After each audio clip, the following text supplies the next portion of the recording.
बिस्मिल्लाहिर्रहमानिर्रहीम। एक हिंदू फकीर और नेक बुजुर्ग का वाकया। एक हिंदू फकीर लोगों के पास जाकर भीख मांगा करता था। यह लोगों से जाकर कहता कि भगवान के नाम पर मुझे कुछ दे दो। जो गैर मुस्लिम लोग होते थे उनको कुछ न कुछ देकर रवाना कर देते थे, लेकिन यह उनके भगवान के नाम पर मांगता था, इसीलिए वो इसकी मदद करते थे। उसे लोगों के पास भीख मांगते मांगते काफी अरसा गुजर गया। उसने इस भीख को ही अपने घर का जरिया बनाया हुआ था और इसी भीख से ही वह अपना काम चलाता था। एक दिन वह भीख मांगता हुआ एक ऐसी जगह पर आ पहुंचा जहां पर एक मुसलमान बुजुर्ग बैठे इबादत में मसरूफ थे। यह बुजुर्ग के पास आकर कहने लगा कि जनाब, मुझे भगवान के नाम पर कुछ दे दे। बुजुर्ग अपनी इबादत में मसरूफ थे।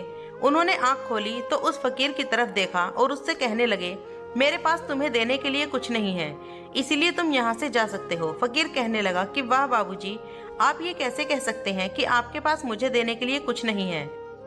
आपके सामने ये पानी का गिलास रखा हुआ है, आप मुझे यही दे दीजिए, मैं इसे ही लेकर चला जाऊंगा। इसको चंद पैसों में कोई खरीद लेगा। बुजुर्ग ने जवाब दिया कि तुम्हारी बात बिल्कुल ठीक है, मैं तुम्हें ये गिलास दे देता अगर तुम मेरे रब के नाम पर मांगते तो मुझे देने में कोई परेशानी नहीं होती, मगर तुम भगवान के नाम पर मांग रहे हो, इसीलिए मैं किसी भगवान को नहीं मानता। मैं सिर्फ अल्लाह को मानता हूँ कि जो मेरा रब है और वह अकेला है, उसका कोई भी शरीक नहीं है और ना ही वह कभी मरने वाला है और ना ही उसको किसी ने पैदा किया है। हमारा रब वह है जिसने जमीन और आसमान को बनाया है। हमारा रब वह है जिसने जन्नत बनाई है। हमारा रब वह है जिसने जहन्नुम बनाई है। हमारा रब वह है जो कयामत को बर्पा करेगा। हमारा रब वह है जो मुर्दा को दोबारा जिंदा करेगा। हमारा रब वह है जो हम पर रहम फरमाएगा। हमारा रब वह है जो पूरी दुनिया जहान को खत्म कर देगा और ऐसी मिसाल कर देगा कि कोई भी बाकी नहीं बचेगा। हमारा रब वह है जो कयामत वाले दिन हिसाबो किताब लेगा और वह दिन गुनाहगारों पर भारी पड़ने वाला है। मैं किसी भगवान को नहीं मानता, मैं सिर्फ अल्लाह को मानता हूँ। अगर तुम अल्लाह के नाम पर मुझसे कुछ भी मांगते तो मैं तुम्हें देने के लिए तैयार हो जाता, इसीलिए भगवान के नाम पर देने के लिए मेरे पास तुम्हें कुछ भी नहीं है, लिहाजा तुम यहाँ से जा सकते हो। फकीर ने जब बुजुर्ग की ये बातें सुनी तो उसे काफी हैरानी हुई कि मुझे पहले पता होता तो मैं इसके पास अल्लाह के नाम पर जाकर कुछ मांग लेता, पर मैं तो हिंदू हूँ, इसीलिए अब मैं इस बुजुर्ग से जाकर कैसे कहता कि अल्लाह के नाम पर दे दो। लिहाजा यह अपनी जगह से उठा और वापस चला आया, मगर उसके दिल में हसरत बाकी रह गई कि एक दिन दोबारा इस बुजुर्ग के पास जाकर नए तरीके से कुछ मांगूंगा।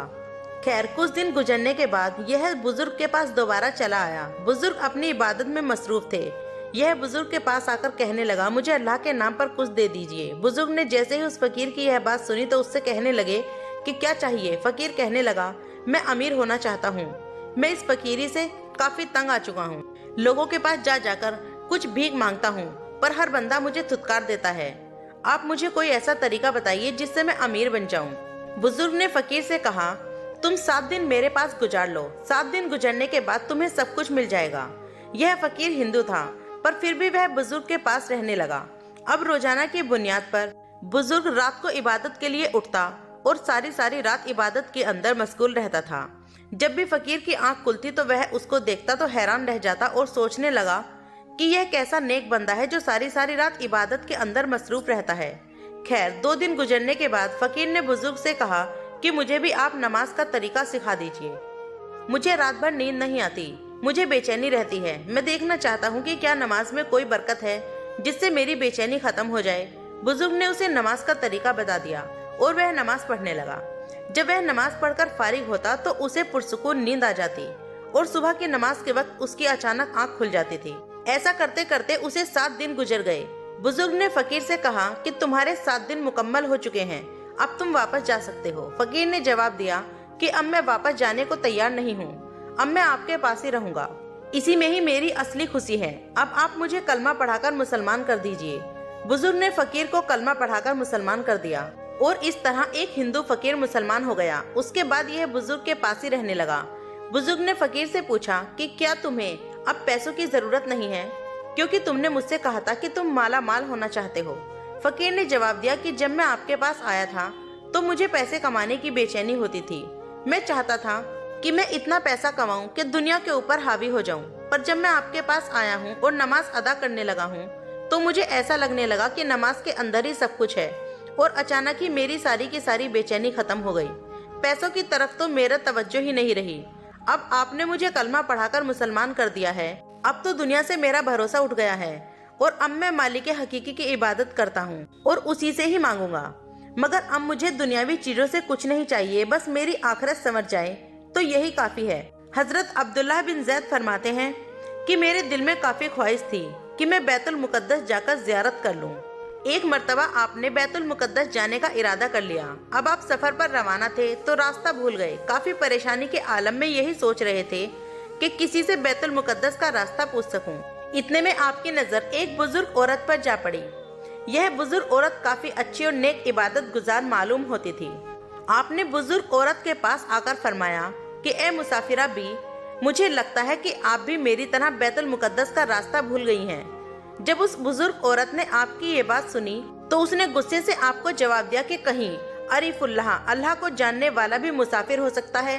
क्या अल्लाह को दोस्त रखने वाला भी रास्ता भूला हुआ कहलाया जा सकता है?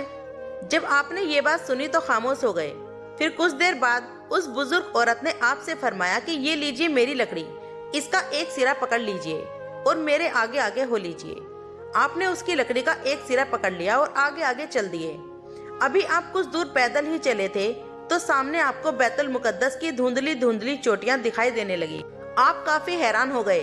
फिर आपने बुजुर्ग औरत से फरमाया कि बड़ी बी, ये क्या माजरा है? अभी तो हम चंद कदम ही चले थे कि बैतुल मुकद्दस पहुंच गए। आपको बुजुर्ग औरत ने जवाब दिया कि ए शख्स, तुम्हारी रफ्तार जाहिदो जैसी है और मेरी रफ्तार आरिफो जैसी है। जहद सियार है और आरिफ तैयार है, तो कहाँ चलने वाला और कहाँ उड़ने वाला? यह कहकर बुजुर्ग बी आपकी नजरों से ओझल हो गई। आप बुजुर्ग बी को ढूंढते रह गए, वह आपको दोबारा नजर नहीं आई। अल्लाह ताला की मार्फत से भटकों को रास्ता मिल जाता है और उनकी बड़ी से बड़ी मुश्किलें आसान हो जाती हैं। और अल्लाह ताला के ऐसे बंदे मौजूद होते हैं जो अल्लाह के नेक बंदों को रास्ता दिखाते हैं। अल्लाह ताला अपने नेक बंदों पर रहम फरमाए और हमें उनकी तरह सीधे रास्ते पर चलने की तौफीक अता फरमाए, आमीन। तो मेरे प्यारे दोस्तों, आपसे गुजारिश है, अगर ये वीडियो आपको पसंद आई हो तो वीडियो को लाइक करें और चैनल को सब्सक्राइब भी कर लें ताकि ऐसी ही वीडियो आपको दोबारा देखने को मिलती रहे। अब इंशाल्लाह जल्दी ही मिलेंगे न्यू एक वीडियो के साथ। तब तक अपना ख्याल रखें। अस्सलाम वालेकुम, अल्लाह हाफिज।